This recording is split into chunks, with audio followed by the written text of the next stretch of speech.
Producer Tay Keith, who is responsible for so many of my favorite hip hop rap songs, he was found dead in his apartment in Nashville. He was 29 years old, and it's such a unfortunate situation, unfortunate story. When it came across my phone from the news, my mouth dropped. But here's a story talking about his death from Billboard, and I want to read it. Y'all, I like to do articles because videos miss lots of details.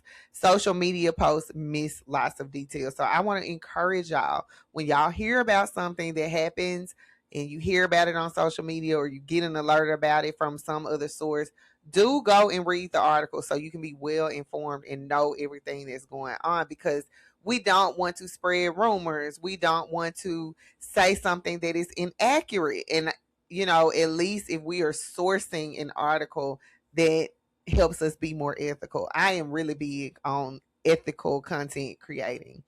But this ain't the video for that. Let's get into this story. Rest in peace to Tay Keith. It's coming from Billboard. It reads, Tay Keith, hit-making Memphis producer, found dead at age 29. Keith was known for producing Hot 100 chart toppers, including Travis Scott, Sicko Mode, and Drake's First Person Shooter, two of my favorite rap songs. I actually was very familiar with Tay Keith's music, his production. However, I did not know that he was so young. I didn't know he was from Memphis. And I didn't know just how many hits that he had. But he has that tag, Tay Keith. So it's easy to know his music, but it's just when you see it lined up, it gives it a whole different perspective. So here's his photo. The article reads, on Thursday, which was June 18th, yesterday, renowned producer Tay Keith was found dead in his Nashville apartment, according to Metro Nashville Police. He was 29. Police went to Keith's house to perform a welfare check and found him unresponsive. No foul play is suspected. Of course, there was my immediate thought, like, somebody kill him. Did he get set up? But it appears that he was found at his apartment in Nashville. And police are not seeing a reason to think that foul play was involved, which then, people start to speculate about what possibly caused his death. And for me, that's not really like the interesting part about it. Like, it's just interesting that they performed a welfare check on him. Someone of his, I guess, his status, being in the music industry, you kind of just expect people like that to be around each other all the time. So welfare checks normally mean that people hadn't heard from you or they haven't seen you and they want the police to go check on you. Now, it doesn't say just yet. Maybe it addresses it later in the article. It doesn't say who asked for this welfare check, but apparently people were looking for him and they unfortunately found him deceased. Known for his trap lighting production, the Memphis hitmaker enjoyed tremendous success on the Billboard Hot 100, earning 11 top 10 hits and 4 number one records, including Travis Scott's Sicko Mode and Drake's First Person Shooter. Keith currently holds the record for the most number ones on the Hot R&B Hip Hop Songs chart this decade with 6. So he was obviously very talented. You heard 2 of the songs. I mean, it goes without saying just how talented he was. So this is really a loss for the music industry, if you ask me. When I was reading through his discography, which we'll get into in just a second, I was looking like, he's made some of the, or a majority of the biggest hits in the last several years. Like, how is this going to shape the music industry in this time period? Like the rap industry, how's it going to shape the music? What new producers will emerge? Will people kind of borrow his sound? Like, I just had a lot of questions, and it had me thinking about how death is so, like, it's such a major like event, like, obviously, but like, aside from the obvious, I mean, like, it can impact so many things, so many people, so many industries, and just one person. It really shows you how important it is for us to be who we are, who we were uniquely created to be, because just one person can have such a huge influence on anything that they choose to go into and that they excel at. So our condolences are definitely with his family, his friends, his loved ones, his collaborators, his colleagues, everyone who had a relationship with him, loved him, knew him. Let's keep reading about his legacy from this Billboard article. It says, despite his quiet and humble demeanor, Keith, born Bratavius Lakeith Chambers, was a relentless producer, constantly searching for his next hit. In the early 2020s, he helped launch Sexyy Red's career with her breakout single Pound Town. The chemistry between Keith and the St. Louis rapper helped propel her from regional buzz to mainstream hip hop prominence. And that is true, because who would have thought Sexyy Red would become mainstream and collaborate with Drake and all these artists that she's worked with, be on the stages that she's been on. And again, it just kind of goes back to what I said about how much influence one person can have, even if it's in what could be seen as like a minor role. Like, yes, this is the music industry. The music is everything, but the stars are often held in higher regard or higher esteem than some of the producers. Sometimes it's an overlooked type of thing, like an overlooked contribution, even though it's an obvious contribution. So it goes on to say Keith's thunderous drums and rumbling production added an extra layer of punch that rappers coveted. Whether it was Eminem's Not Alike or Lil Baby and Gunna's Never Recover, Keith's hard-hitting sound elevated records into events, helping bring Memphis's influence back to the forefront of mainstream hip hop. Along with his prolific success in rap, Keith expanded into country music with ambitions of becoming a formidable force in Nashville. Okay, so that kind of explains why he was in Nashville, because when I saw Grammy award winning producer found dead in Nashville apartment, I didn't think rap. I automatically thought this would have something to do with a country artist.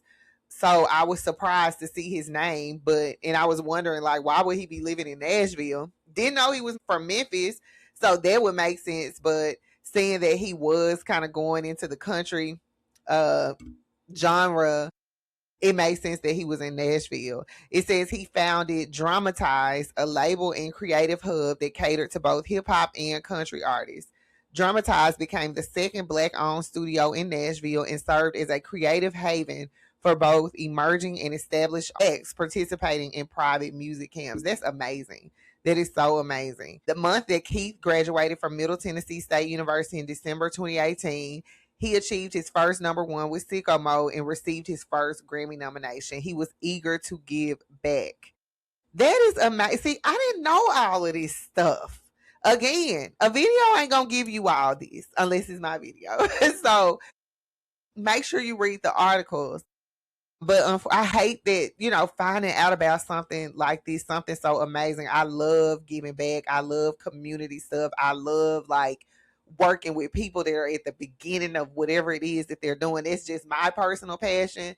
So when I see stuff like that, it really inspires me. And I just hate that I'm finding out about it now, and I'm immediately wondering, like, are people going to be able to continue this vision and continue this going? Will it be in honor of him? And it's just really so sad.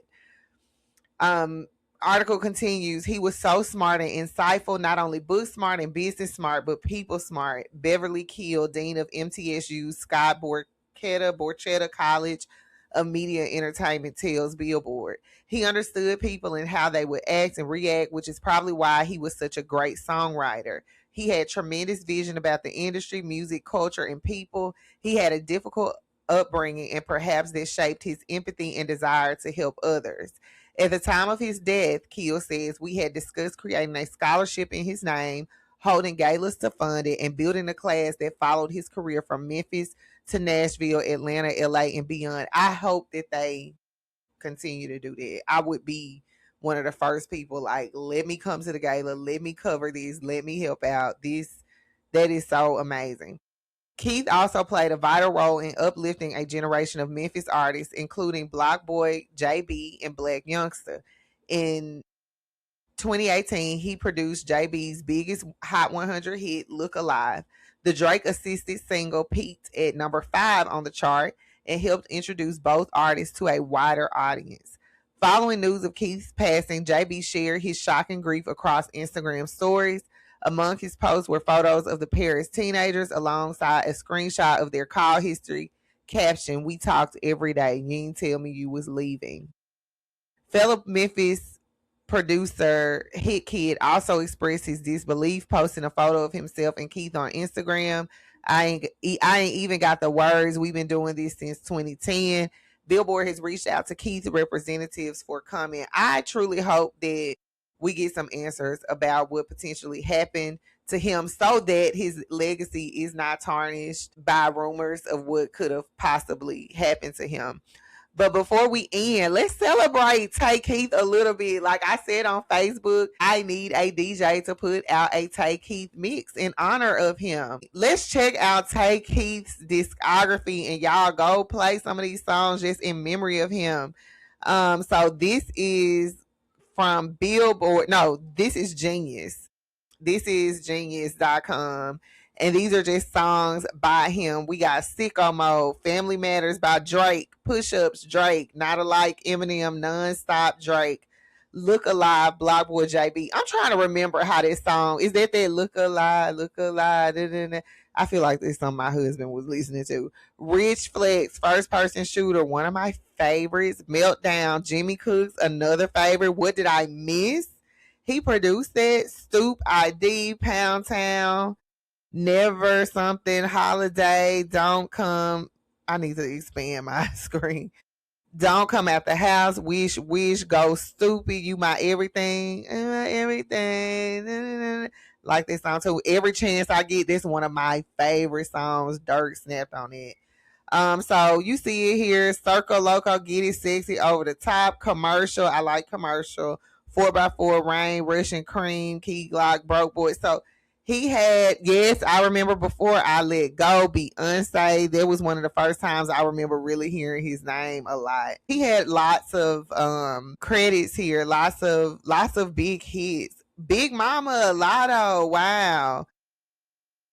Well, this is truly a loss for the music industry, for Memphis, for Nashville, for the people that were part of his creative hub. I really hope that they continue that in his legacy. Again, condolences, love, prayers goes out to his family, his friends, his loved ones, everyone who will miss him and the things that he contributed to the music world. Let me know in the comments what your favorite Tay Keith production is, and we're going to go on to our next topic. Thank you for watching this clip from my broadcast, Tell Me More, but I want you to watch the full episode because it's good. Head over to Patreon by clicking the link in my description box to watch the full episode for free. All you have to do is sign up. Thanks for watching. See you in the next one.